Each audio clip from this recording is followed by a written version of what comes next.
हाँ, क्वेश्चन क्या कहता है फिर से देखेंगे हम लोग। पहला क्वेश्चन का जवाब क्या हो गया बाबू रे? पहला क्वेश्चन में सर जो हम लोग का था, यदि आईएसआई के अनुसार घोषित वोल्टेज 240 वोल्ट है तो न्यूनतम अनुमत एकल चरण कार्यशील वोल्टेज क्या होगा? तो करीब हम लोगों ने ±6% करके सर निकाला, तो अप्रोक्स में 228 वोल्ट जो है वो करेक्ट आंसर आया सर, यानी 1 का बी आपका सही जवाब हो गया। अगला क्वेश्चन है सर, किस शब्द से तात्पर्य है किसी पदार्थ का द्रव्यमान इलेक्ट्रोलाइट से 1 कूलम विद्युत द्वारा मुक्त होता है ना? यानी इंग्लिश में कहेंगे which term refers that the mass of a substance liberated from an electrolyte by 1 coulomb of electricity, है ना? कूलम क्या होता है? कूलम किसका मात्रक होता है? कौन बताइएगा? कूलम किसका मात्रक होता है जी? आवेश का। Very good, very good. आवेश का मात्रक सर कूलम होता है। बहुत अच्छे, ठीक है। तो अपने से क्या पूछा कि किस शब्द से तात्पर्य है किसी पदार्थ का द्रव्यमान इलेक्ट्रोलाइट यानी विद्युत अपघट्य। विद्युत अपघट्य क्या होता है? जैसे मान लीजिए हम लोग बैटरी वगैरह बनाते हैं, आप लोग पढ़े होंगे, हम वोल्टेज सेल वगैरह के बारे में पढ़े होंगे, हमको लगता है 9th-10th में वगैरह में आप लोग पढ़े होंगे, है ना? जिसको अलेसांद्रो वोल्टा बनाए थे, है ना? तो वो क्या है? वो हमारा विद्युत अपघट्य हुआ, उसमें जो भी हम लोग लिक्विड यूज कर रहे हैं वही इलेक्ट्रोलाइट हुआ, वही विद्युत अपघट्य हुआ, ठीक है। तो क्वेश्चन में क्या कह रहा है अपने से कि किस शब्द से तात्पर्य है कि किसी पदार्थ का द्रव्यमान इलेक्ट्रोलाइट से 1 कूलम विद्युत द्वारा मुक्त होता है। तो क्या क्या ऑप्शंस में है? विद्युत अपघटन, विद्युत लेपन, इलेक्ट्रोनकल या फिर विद्युत रासायनिक तुल्यांक। तो ये सही जवाब है आपका। इसको हम लोग क्या बोलते हैं? इलेक्ट्रोकेमिकल इक्विवेलेंट बोलते हैं इंग्लिश में, या फिर हिंदी में क्या बोलते हैं? विद्युत रासायनिक तुल्यांक बोलते हैं सर। अगला क्वेश्चन है, यूपीएस का फुल फॉर्म, ये तो सबको पता होगा, इसमें तो कोई डाउट नहीं है हमको लगता है। क्या होता है बाबू रे? बताओ तो, बोलो क्या होता है? अनइंटरप्टेड पावर सप्लाई, यूपीएस का फुल फॉर्म, है ना? हिंदी में क्या कहते हैं उसको? निर्बाध विद्युत आपूर्ति, ठीक है, निर्बाध विद्युत आपूर्ति। हमने जो क्वेश्चंस आपको दिया था पीडीएफ को लेकर के, ग्रुप में भी भेजा था, उसमें भी देखिए ये क्वेश्चन था, आपको आप लोग देखे होंगे, है ना? Yes sir. कि यूपीएस का फुल फॉर्म क्या होता है। चलिए अगला क्वेश्चन चलते हैं। नेक्स्ट क्वेश्चन क्या है सर? नेक्स्ट क्वेश्चन हमारा है, आवृत्ति कन्वर्टर कौन सा है? आवृत्ति कन्वर्टर कौन सा है? ठीक है, तो आवृत्ति कन्वर्टर क्या होता है सर? आवृत्ति कन्वर्टर जो होता है वो क्या करता है? एसी फ्रीक्वेंसी को अनदर फ्रीक्वेंसी में कन्वर्ट करता है। एसी की जो आवृत्ति होती है, एसी जो विद्युत धारा हमारा होता है, अल्टरनेटिंग करंट होता है, उसकी आवृत्ति को बदलता है। कौन सर? तो कन्वेक्टर, मतलब आपका जो साइक्लो कन्वर्टर होता है, या जिसको हम लोग क्या बोलते हैं? फ्रीक्वेंसी कन्वर्टर बोलते हैं, वही सर। तो वही चीज़ है कि भाई फ्रीक्वेंसी कन्वर्टर इसमें कौन सा है? तो पहले ही मैंने बोल दिया साइक्लो कन्वर्टर। आप लोग देखो साइक्लो कन्वर्टर कहाँ पर है, यही है सर। ये तो करेक्ट, यही करेक्ट आंसर है आपका। क्या करता है ये? सिग्नल को चेंज करता है, ऐसी सिग्नल को चेंज करेगा अनदर सिग्नल में, ठीक है। किसका काम होता है? साइक्लो कन्वर्टर का काम होता है।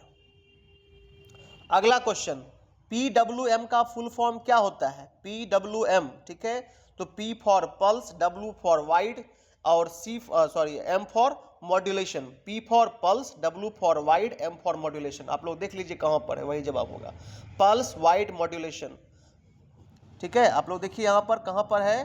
पल्स वाइड, ध्यान दीजिए, विड्थ WIDTH होना चाहिए। विड्थ, वाइड से काम नहीं चलेगा, क्या होना चाहिए? पल्स विड्थ, WIDTH, विड्थ, और M से मॉड्यूलेशन। तो पल्स विड्थ मॉड्यूलेशन, देखिए कहां जवाब है, ये देखिए पल्स चौड़ाई यहां पर लिखा हुआ है, और इंग्लिश में देखिए यहां पर पल्स विड्थ मॉड्यूलेशन। वाइड होगा, वाइड मारिएगा बाबू गलत हो जाएगा, यहां पर देखिए वाइड भी दिया हुआ है, गलत हो जाएगा, मार दीजिएगा तो, ठीक है ना। तो क्या याद रखना है? पल्स विड्थ मॉड्यूलेशन, ठीक है, PWM, यानी हिंदी में इसको बोलेंगे तो क्या बोलेंगे सर? पल्स चौड़ाई मॉड्यूलेशन, मॉड्यूलन या मॉड्यूलेशन जो भी है चलेगा, कोई दिक्कत नहीं है। चलिए यहां तक हो गया, अब आगे बढ़ते हैं। नेक्स्ट क्वेश्चन क्या है सर हमारा? ऑफलाइन यूपीएस पर, देखिए क्वेश्चन क्या है? क्वेश्चन, ऑफलाइन यूपीएस पर ऑनलाइन यूपीएस का क्या फायदा होता है? अभी देखिए जितने भी आप लोग देखते होंगे कि हम लोग भी जो है ऑनलाइन यूपीएस लगा रखे हैं। क्यों लगाते हैं ऑनलाइन यूपीएस? ऑफलाइन यूपीएस क्यों नहीं लगाते हैं? क्योंकि ऑफलाइन यूपीएस में बार बार जा करके जब लाइन कटता है तो आपको बटन दबाना पड़ेगा, तब जा करके आपका करंट फिर चालू होता है। लेकिन ऑनलाइन यूपीएस क्या करता है? ऑटोमेटिकली जो है वो क्या करेगा, चेंज करता है, फ्री चेंज ओवर खुद से होता है, और जो भी ट्रांजिशन करना होता है वो ऑटोमेटिकली कर लेता है। उसको करने के लिए किसी आदमी को बटन दबाने की जरूरत नहीं पड़ती है, ठीक है ना। तो वही जवाब सही है। तो free from change over and transition problems, ठीक है। तो याद रखना है इस चीज को। डी नंबर जो है वो क्या हो गया, आपका करेक्ट आंसर हो गया सर। चलिए अगला क्वेश्चन क्या है सर, निरंतर आउटपुट वोल्टेज का उत्पादन करने के लिए एक स्वचालित वोल्टेज स्टेबलाइजर में किस इलेक्ट्रॉनिक सर्किट का प्रयोग किया जाता है। ठीक है, कि अगर मान लिया जाए कि आपको एक इलेक्ट्रॉनिक सर्किट का प्रयोग करना है, किसमें, तो ऑटोमेटिक वोल्टेज स्टेबलाइजर में, जो क्या करता है, जो आउटपुट वोल्टेज को क्या करता है, आउटपुट वोल्टेज को आपको प्रोड्यूस करता है, कंटिन्यूसली प्रोड्यूस करता है। समझ के बात को। तो उसके लिए हम लोग क्या करते हैं सर, क्या लगाते हैं ऐसा स्टेबलाइजर में, तो हम लोग उसके में क्या लगाते हैं, फीडबैक सर्किट लगाते हैं। क्या लगाते हैं बाबू रे, फीडबैक सर्किट, याद रखिए इसको, ठीक है। क्या लगाते हैं सर, फीडबैक सर्किट लगा देते हैं स्टेबलाइजर के अंदर। तो इससे क्या फायदा होता है कि हम लोगों को रेगुलेटर घुमाने की जरूरत नहीं पड़ती है। जैसे पहले के ज़माने में, याद होगा आप लोग के घर में भी होगा, रेगुलेटर लगाते थे, उसको घुमाते थे, बढ़ाते थे, लाइन वोल्टेज बढ़ जाता था, तो हम लोग को जो है जल्दी जल्दी कम करना पड़ता था उसका रेगुलेटर घुमा करके, है ना।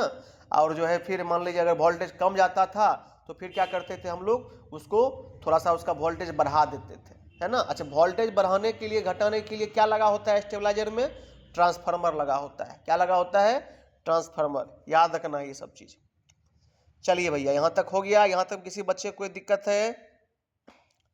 अगला क्वेश्चन, स्वचालित वोल्टेज स्टेबलाइजर्स के लिए किस फीडबैक नेटवर्क का प्रयोग करता है। अभी तो फीडबैक नेटवर्क तो समझ में आ गया, लेकिन अब कौन सा फीडबैक नेटवर्क यूज करते हैं वो बता दीजिए सर। ठीक है, तो हम लोग क्या करते हैं उसमें, वोल्टेज डिवाइडर नेटवर्क का प्रयोग करते हैं। किसका प्रयोग करते हैं, वोल्टेज डिवाइडर नेटवर्क का प्रयोग करते हैं सर। ठीक है, अगला क्वेश्चन, चरणबद्ध वोल्टेज स्टेबलाइजर में कौन सा विद्युत उपकरण वोल्टेज को सक्रिय कर रहा है। इंग्लिश में क्या बोलेंगे हम लोग, इंग्लिश में हम लोग बोलेंगे कि which feedback network is use for automatic voltage stabiliser. समझ के बात को। तो which electrical device is actuating the voltage in stepped voltage stabiliser. समझ के बात को। तो क्या जवाब होना चाहिए सर, ये देखिए क्वेश्चन में, फिर से समझिए क्वेश्चन क्या कहता है, चरणबद्ध वोल्टेज स्टेबलाइजर में कौन सा उपकरण वोल्टेज को मतलब वोल्टेज को एक्टिव कौन करता है सर, यही चीज आपसे पूछ रहा है।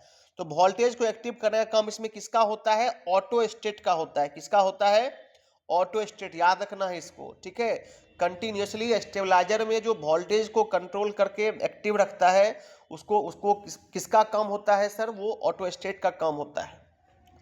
चलिए अगला क्वेश्चन, एक डिस्चार्ज सेल के आंतरिक प्रतिरोधन में क्या प्रभाव होता है। समझिएगा, एक डिस्चार्ज सेल हो गया, मान लीजिए एक सेल है, बैटरी है, वो क्या हो गया, डिस्चार्ज हो गया, तो उसका इंटरनल रेजिस्टेंस, जो आंतरिक प्रतिरोध होगा बैटरी का, उस पर क्या प्रभाव पड़ेगा, तो आंतरिक प्रतिरोध सर बढ़ जाएगा। क्यों भाई, चार्जे जब नहीं है तो उससे होकर करंट कैसे पास करेगा सर, सिंपल सी बात है। तो क्या होगा सर, बढ़ जाएगा, यानी अधिक हो जाएगा। याद रखिएगा इसको, ठीक है। अगर बैटरी डिस्चार्ज हो गया तो बैटरी डिस्चार्ज होने के बाद जो है आप उसके इंटरनल रेजिस्टेंस में, आंतरिक प्रतिरोध में क्या प्रभाव पड़ता है, तो उसका आंतरिक प्रतिरोध बढ़ जाता है। यहां तक समझ में आया सबको। चलिए अगला क्वेश्चन, वोल्टेज और एम्पियर घंटे की गणना करनी है, यदि क्या है समानांतर रूप से, ध्यान दीजिएगा, यदि क्या है समानांतर रूप से जुड़े 4 सेल 1.5 वोल्ट और 8 AH के रूप में रेटेड की गई है। इस क्वेश्चन को आप लोग घर से बना करके लाइएगा, ये क्वेश्चन आप लोग के लिए टास्क रहा। ठीक है, ये थोड़ा दिमाग लगाइएगा, गूगल वगैरह कीजिएगा कैसे बनेगा। हम लोग नेक्स्ट क्लास में इसको डिस्कस करेंगे आपसे। थोड़ा आप लोग भी मेहनत कीजिएगा तब ना मजा आएगा, खाली हमारे मेहनत करने से नहीं होगा। नहीं बनेगा तो कल हम बताएंगे, लेकिन आज आप लोग थोड़ा सा मेहनत करके आइएगा इस पर। चलिए अगला क्वेश्चन चलते हैं, स्वचालित स्टेप्ड वोल्टेज स्टेबलाइजर का अनुप्रयोग कौन सा है। ठीक है, ऑटोमेटिक स्टेप्ड वोल्टेज स्टेबलाइजर का प्रयोग कहां पर होता है जनरली, आप लोग देखे हैं कहीं। आजकल देखिए जो भी टेलीविजन वगैरह होता है, देखिए टीवी वगैरह जो होता है उसमें हम लोग इसका प्रयोग करते हैं।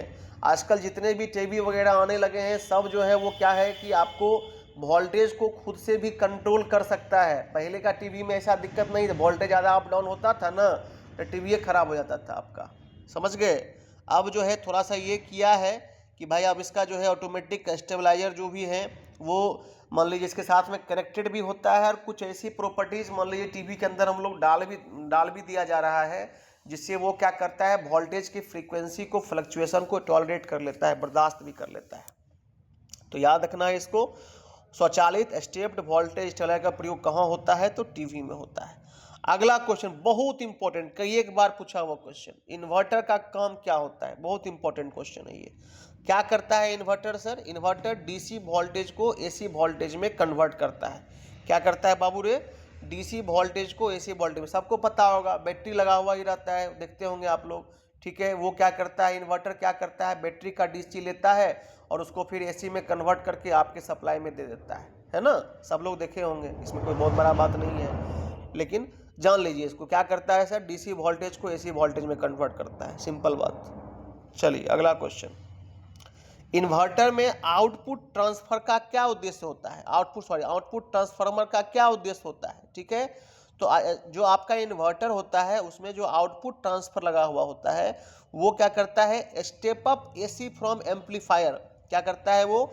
एम्पलीफायर से एसी स्टेप अप करता है। क्या करता है? एम्पलीफायर से एसी स्टेप अप करता है। ये ध्यान दीजिए, यहाँ देखिए, एम्पलीफायर से क्या करता है वो? एसी स्टेप अप करता है। कौन करता है?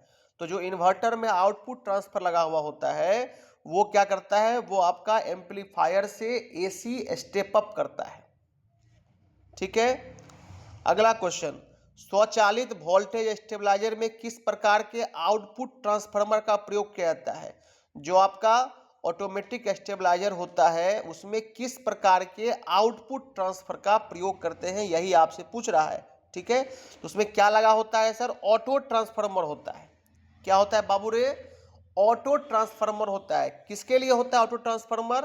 तो ये जो है आपका ऑटोमेटिक जो वोल्टेज स्टेबलाइजर होता है उसमें आउटपुट ट्रांसफर, ध्यान दीजिए, ऑटोमेटिक जो वोल्टेज स्टेबलाइजर होता है उसमें जो आपका आउटपुट ट्रांसफर लगा हुआ होता है। आउटपुट ट्रांसफर क्या काम होगा? तो वोल्टेज को निकालना। जैसे वोल्टेज मान लीजिए आपका कम ज़्यादा हो रहा है तो जो आपको मतलब थोड़ा सा उसको पुश करके थोड़ा सा बढ़ा करके आउटपुट देना, समझ के बात को। तो आउटपुट ट्रांसफार्मर में कौन सा ट्रांसफार्मर होता है ये पूछ रहा है आपसे। तो आउटपुट ट्रांसफार्मर में आपका वो ऑटो ट्रांसफार्मर होता है जो क्या करता है, वोल्टेज को बढ़ा करके देता है। चलिए अगला क्वेश्चन, नियत वोल्टेज ट्रांसफार्मर किस सिद्धांत पर काम करता है? नियत वोल्टेज ट्रांसफार्मर, समझिएगा, नियत वोल्टेज ट्रांसफार्मर जो होता है वो किस सिद्धांत पे काम करता है? तो वो जो है आपका फेरो रेजोनेंट प्रिंसिपल पे काम करता है। किस पे काम करता है? फेरो, यहाँ देखिए, फेरो अनुनादित सिद्धांत, या फिर हिंदी इंग्लिश में क्या बोलते हैं इसको, फेरो रेजोनेंट प्रिंसिपल पे काम करता है। समझ के बात को। क्या कहे क्वेश्चन में हम, नियत वोल्टेज ट्रांसफार्मर किस सिद्धांत पे काम करता है? तो नियत वोल्टेज ट्रांसफार्मर हमारा फेरो रेजोनेंट प्रिंसिपल पे काम करता है। हिंदी में उसको हम लोग क्या बोलते हैं, फेरो अनुनादित सिद्धांत पे काम करता है सर।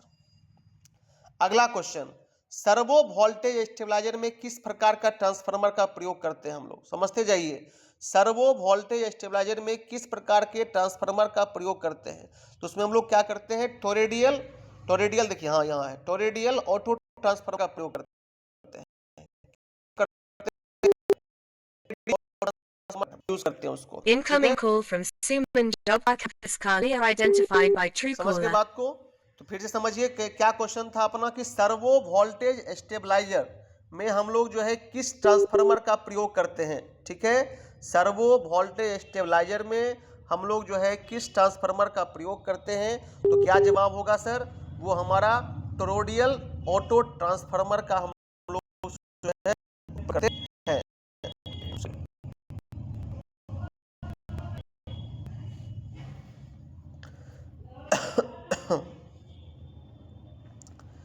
बोलिए यहां तक किसी बच्चे को कोई दिक्कत है तो एक बार बोलिए।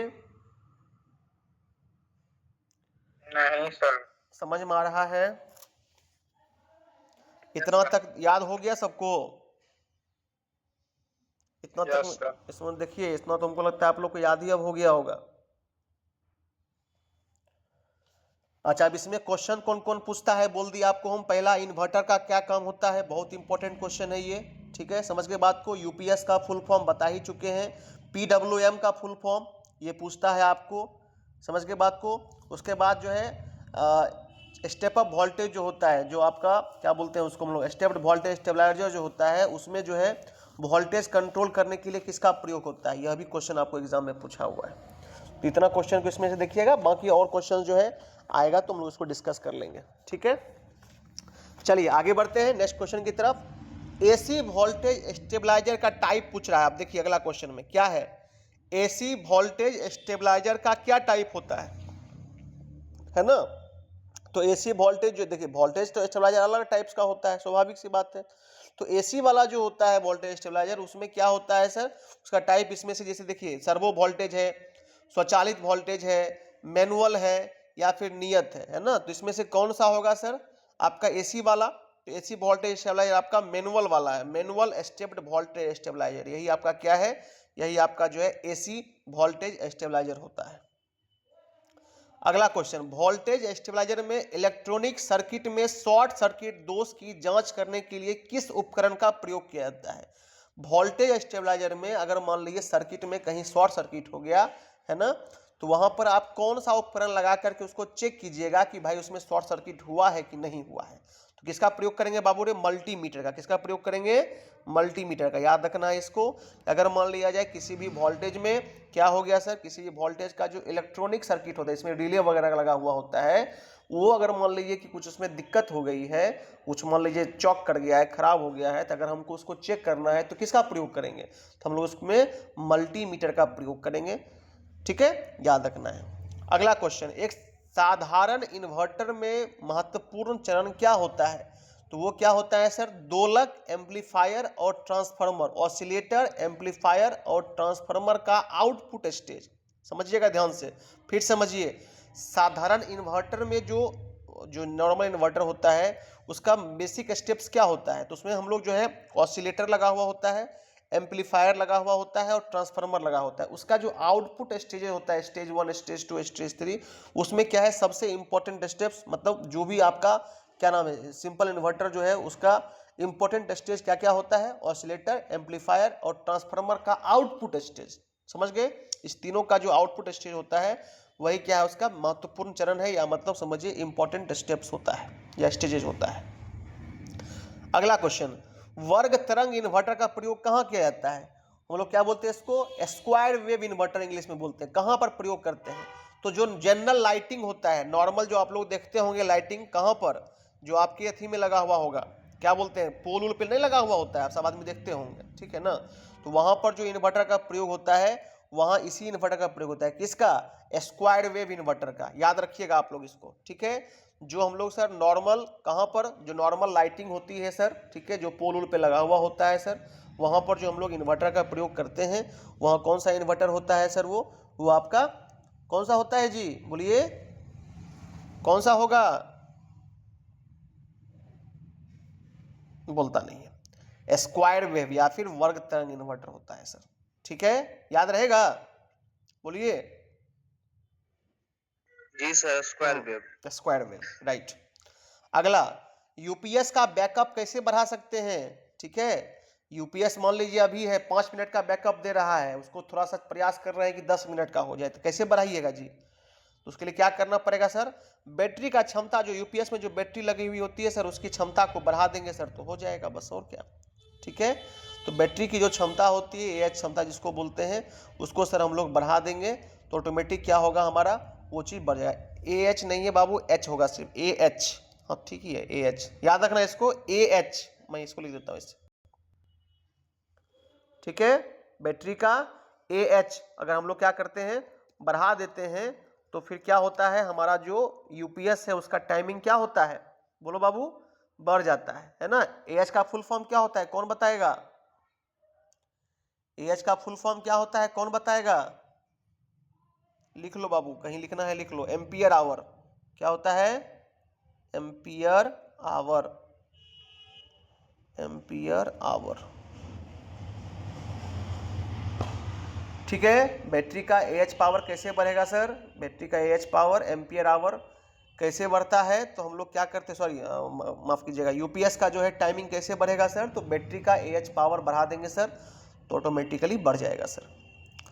अगला क्वेश्चन क्या कहता है, द्वितीयक सेल में, ठीक है, सेकेंडरी सेल में कठोर सल्फेट दोष को कैसे रोक सकते हैं सर, ठीक है, द्वितीयक सेल में कठोर सल्फेट दोष को कैसे रोका जा सकता है सर। तो जो आपका द्वितीयक सेल, समझिएगा बात, सेल जो होता है, सेल किसको कहते हैं, कोई बताइए तो जरा सा। बैटरी हो सकता है, बैटरी नहीं, से। बैटरी और सेल में तो बाबू रे फर्क है, थोड़ा सोच के बोलो।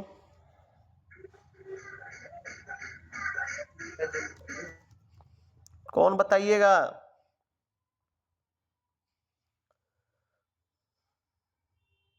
सर सेल तो बैटरी में ही ना होता है। सेल और बैटरी में बाबू फर्क होता है। अब वही चीज हम तुमसे पूछना चाह रहे हैं कि सेल क्या होता है, बैटरी क्या होता है।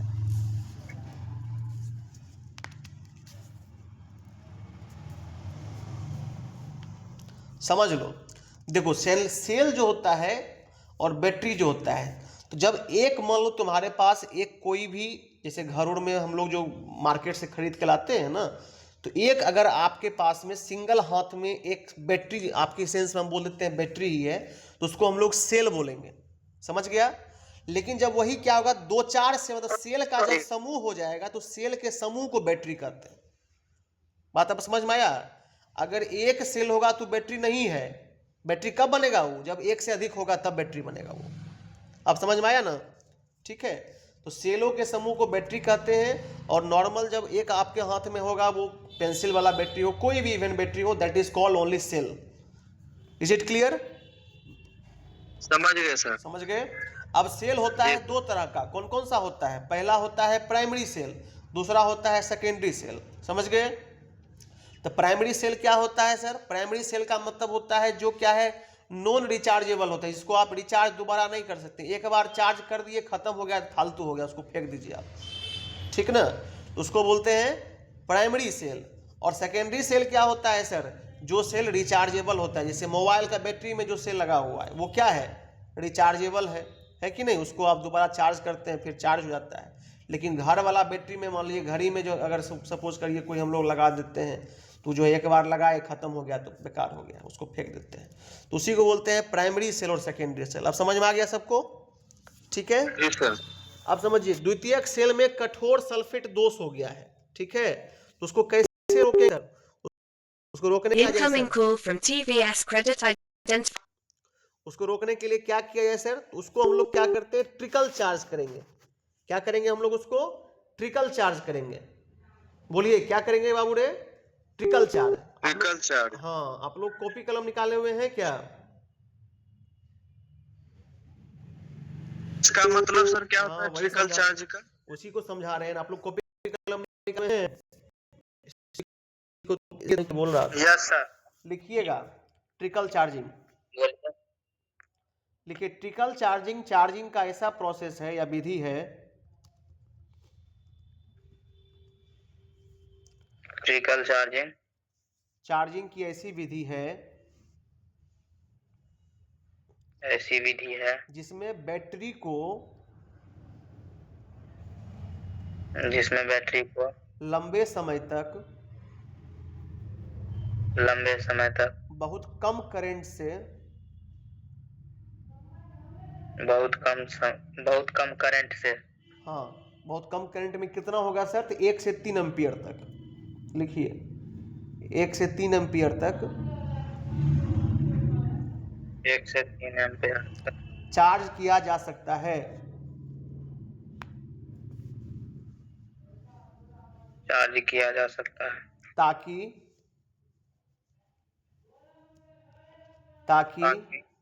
बैटरी के सेल्फ डिस्चार्ज की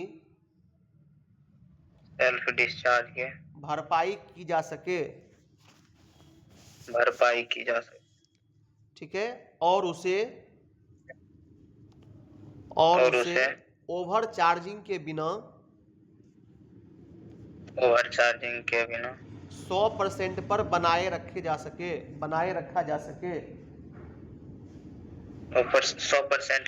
100% पर बनाए रखा जा सके,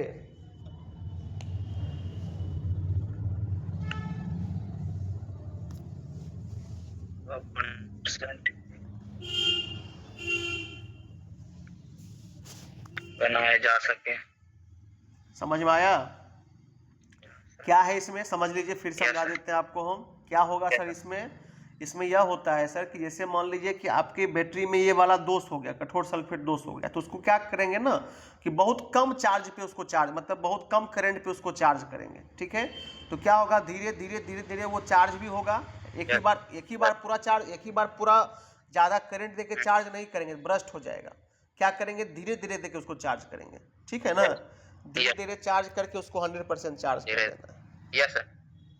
ठीक है, तो यही होता है आपका क्या चीज, ट्रिकल चार्जिंग होता है। चलिए, यहां तक किसी को कोई दिक्कत है तो करमजीत म्यूट करो अपना माइक। म्यूट कर लीजिए, जो भी बच्चे हैं म्यूट कर लीजिए, दिक्कत हो रहा है।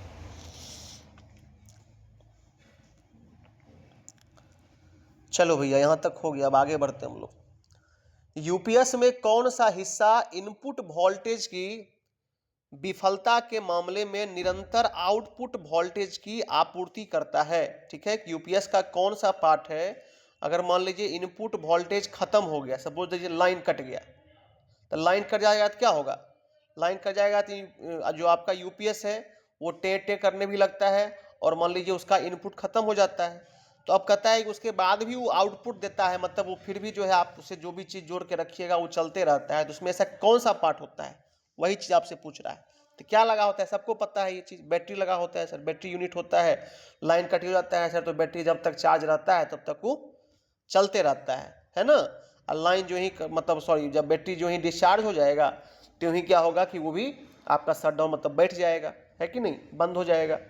तो वही क्वेश्चन पूछ रहा था आपसे कि यूपीएस में कौन सा हिस्सा है जो इनपुट वोल्टेज की विफलता के मामले में निरंतर आउटपुट वोल्टेज की आपूर्ति करता है। तो बैटरी यूनिट जो है वो करेक्ट आंसर हो गया। अगला क्वेश्चन, सेल को लोड करने के दौरान क्या प्रभाव पड़ता है, धारा शक्ति गिर जाती है और शून्य हो जाता है। ठीक है, कि सेल को लोड करने के दौरान क्या प्रभाव पड़ता है, धारा शक्ति गिर जाती है और शून्य हो जाती है। इंग्लिश में क्या बोलता है सुनिएगा, what is the effect during loading of the cell, the current strength falls and becomes zero.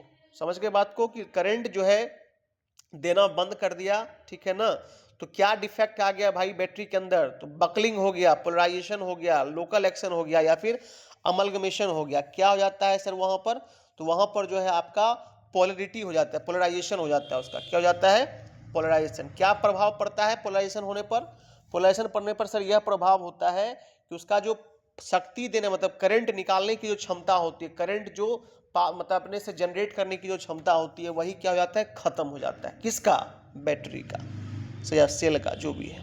ठीक है, तो उसको हम लोग क्या बोलते हैं, पोलराइजेशन बोलते हैं, यानी कि ध्रुवीकरण बोलते हैं। हिंदी देख लेते हैं इसका क्या है, ध्रुवीकरण। हाँ ये है। चलिए सर आगे बढ़ते हैं। यूपीएस का कम बैकअप है, क्यों, रीजन क्या है, यूपीएस में अगर कम बैकअप हो रहा है तो क्यों हो रहा है कम बैकअप, रीजन क्या है, तो बैटरी गड़बड़ होगा, और क्या, देख लीजिए ऑप्शन क्या है। हाँ, बैटरी की एम्पियर आवर क्षमता जो होती है वो क्या है, पर्याप्त नहीं है, इसलिए जो है वो क्या हो जा रहा है, इसलिए जो है बैकअप उसका कम हो जा रहा है सर, बैकअप कम मिलता है।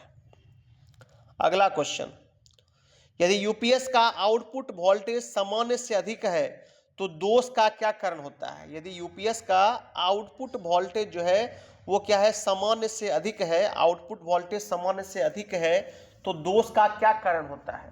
यूपीएस का आउटपुट जो दिखा रहा है, दे रहा है, समझे बात को, जनरल मतलब जो नॉर्मल होना चाहिए उससे बहुत ज़्यादा हो गया है, तो कुछ ना कुछ कारण तो होगा ना सर।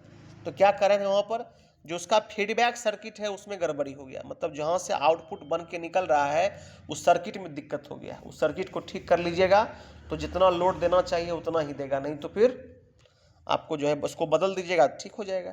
और नहीं तो अगर चलाते रहिएगा तो जो भी सामान उससे चल रहा है उसको खराब कर देगा। ओके, अगला क्वेश्चन, यूपीएस को पूरे लोड के साथ ट्रिप करने का क्या कारण होता है। अब जैसे मान लीजिए कि जैसे लोड दिया बस ट्रिप कर गया, तो क्या है सर उसके लिए क्या रीजन होगा, तो ओवरलोड का सेटिंग गलत है। जो भी आप ओवरलोड दे रहे हैं, मतलब जो भी उसमें आप लोड दे रहे हैं, ठीक है ना, उस लोड का अपना सेटिंग होना चाहिए कि भाई कितना, जैसे आप मान लीजिए जिसकी जो क्षमता होगी, मेरी बात को समझिएगा। यूपीएस का जो क्षमता होगा उसी क्षमता के मुताबिक ना आप उसको दीजिएगा वो लोड, और उससे ज़्यादा लोड दीजिएगा टेटे नहीं करने लगेगा। तो वही चीज़ है, तो आपको वो ट्रिप कर जाता है, तो वही है गलत ओवरलोड सेटिंग्स हो गया भाई। तो ये आपका करेक्ट आंसर है। अब बताइए कि इस चैप्टर में किसी बच्चे को कोई तकलीफ है तो प्लीज़ पूछिए। चैप्टर हो गया आपका ये वाला कंप्लीट। कल के डेट में चलेगा अब दूसरा चैप्टर आपका power generation and sub station चलेगा आपका।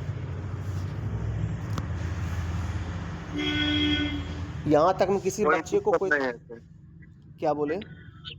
कोई दिक्कत नहीं है सर, अच्छे से समझिए। सब समझ गए? जी सर। आसान टॉपिक था ना आज? आसान टॉपिक नहीं था लेकिन आसान बना दिए। आसान बन गया। अच्छा चलिए कोई नहीं, समझते जाइए, हमारा भी यही मनसा रहता है कि आप लोग समझ जाइए अच्छे से, बस और क्या। और सब बच्चों को नहीं बोलते हैं जुड़ने के लिए, सब बच्चा कहाँ गायब रहता है, काहे नहीं जुड़ता है क्लास में? पता नहीं सर। सबको वही ना खाली नाम लिखवा लिया है, सोचता है कि भाई प्राइवेट कॉलेज है ये है, पास करवा